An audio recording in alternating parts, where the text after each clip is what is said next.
Welcome to today's Explainer. Every single year, dictionaries try to capture the global vibe by picking a word of the year. It's kind of like a snapshot of what we're all dealing with and talking about. But for 2025, well, a bunch of dictionaries actually agreed on a word that's surprising and honestly pretty gross. That word is slop. It's just a heavy, ugly-sounding word, right? And as someone who unpacks these modern trends for you, I find this absolutely fascinating. Think about it. AI was supposed to be this magical key to unleash our ultimate creative potential, turning us all into masterful creators overnight. But instead of this grand utopia of awe-inspiring masterpieces, our digital landscape is being defined by something way darker. So let's actually define what we're dealing with here. Slop is basically an algorithmic sewage pipe of never-ending sludge. It's vapid, it's unoriginal, it's literally completely forgettable. AI has essentially flooded our entire world with this superficial content. But to really grasp why this is happening and why it might surprisingly be the best thing to ever happen to us, we've got to look back at our long history of just blindly picking up new tools. Because humans are, by nature, tool users. If we find a tool that works, we grab it immediately. But look at this pattern. From the invention of agriculture all the way up to artificial intelligence, every massive technological leap has given us a huge short-term gain, while quietly inflicting a really subtle long-term loss. A loss that's usually almost impossible to spot until way later. Take our very first massive leap, agriculture. Before the plow, humanity was totally woven into this rich, mystical ecosystem. We were basically one with the earth. But the moment we invented farming, nature just became a separate resource to serve us. We traded that deep spiritual integration with the wild for the safety of consistent food and survival. And honestly, who could say no to that? Then, fast forward to around 3000 BC with the invention of writing. It's so interesting. In Plato's Phaedrus, Socrates actually tells this myth where the Egyptian god Thoth presents writing as this magical potion for wisdom. But King Thamos, he warned against it. He argued that adopting writing would just give people the mere appearance of wisdom while leaving them totally ignorant. He said they'd lose their internal memory, relying entirely on external symbols instead of real, true inner recollection. And the rate of change just kept accelerating. Jump to the 1900s, and we get electricity.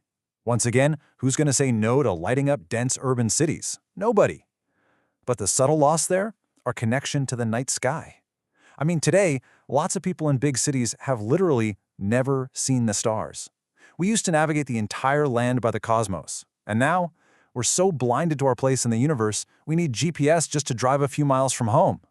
Which brings us to part one, the AI era, and the trade-off of the ultimate tool. This historical pattern leads us right into the modern day to talk about the hidden costs of our latest and maybe final major invention, artificial intelligence. There is absolutely no denying AI is a powerhouse of a tool. But just like agriculture, writing, and electricity, what exactly are we losing as we adopt it? By basically handing over our decision-making, our critical thinking, and even our art to AI, we're hitting this wall of existential dread. It's that completely valid fear you see spelled out in all those doomsday articles. If AI can do everything faster and cheaper, well, what are humans even good for? Why bother getting out of bed when it's all done for us? Why spend years gaining a skill if that skill is instantly obsolete? See, for decades, we've treated people like cogs in a machine, right? Making them do monotonous, generic tasks under buzzing fluorescent lights. Now, AI has come along and totally killed the value of that dehumanizing labor. Because let's face it, AI is incredibly fast, it's cheap, it's repetitive, and it's technically perfect. But here's the catch. AI completely lacks the capacity to struggle. It doesn't feel shame when it's wrong. It doesn't get that massive joy of failing 100 times and then finally nailing it. It has zero vulnerability. And because AI doesn't know struggle, it literally cannot produce anything truly meaningful. Meaning cannot be manufactured. It's found in suffering and grappling with discomfort, taking risks, and facing the adversity that makes us actually feel alive.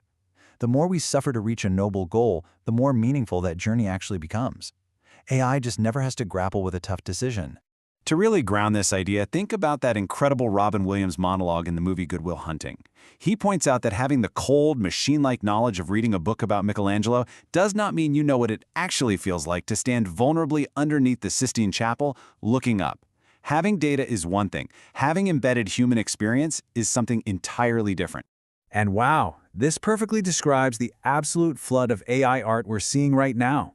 Without that embedded human experience, an AI creation is really just a superficial gift. It's dazzling wrapping paper, but it's completely empty on the inside. Sure, it might look or sound super cool to our senses, but it's a hollow violation of expression. It doesn't touch the heart because it's not rooted in any actual triumph or struggle. So, that brings us to part 2, the next renaissance and unsimulated humanity. This is where the story shifts, and honestly, where I get incredibly optimistic. I truly believe we're accelerating our way right out of a dark age. Because AI is basically devouring itself creatively right now, regurgitated its own regurgitation with nothing new to train on. This creative self-cannibalization is actually going to spark a glorious human renaissance.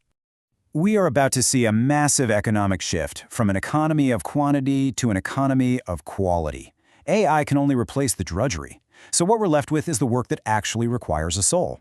People are tired of the sanitized AI hologram. Unsimulated humanity is about to become the ultimate luxury good. We are going to crave the authentic, the imperfect, and the messy.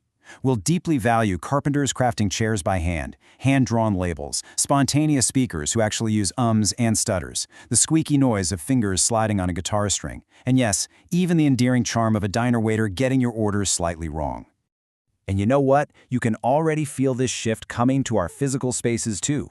The dehumanizing architecture of recent times has just given us all these mass-produced concrete boxes. But as we pivot back to valuing true, unsimulated humanity, the future is going to demand colorful, funky, highly decorative homes. We might even get back to building extraordinary monuments, soulful creations like new cathedrals, temples, and pyramids that demand real, dedicated human effort. The coolest part is, we're already seeing the vanguard of this exact renaissance. There is a huge, growing youth rebellion against all this algorithmic slop. Gen Z and younger crowds seem super aware of the brain rot they're being force-fed. They're actively taking their lives back. They're trading smartphones for old-school dumb phones, committing to reading physical books, stepping outside into nature, and seeking real, face-to-face adventures. They are deliberately trying to reconnect with the soul that modern civilization lost. Ultimately, it all comes down to the creative process itself.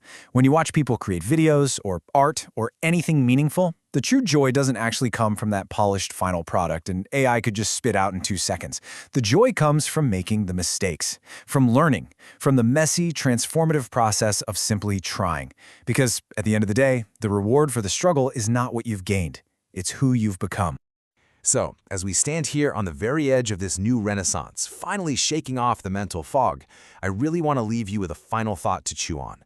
The temptation to use AI to take shortcuts is literally everywhere. But will you use your tools to just generate more mindless slop?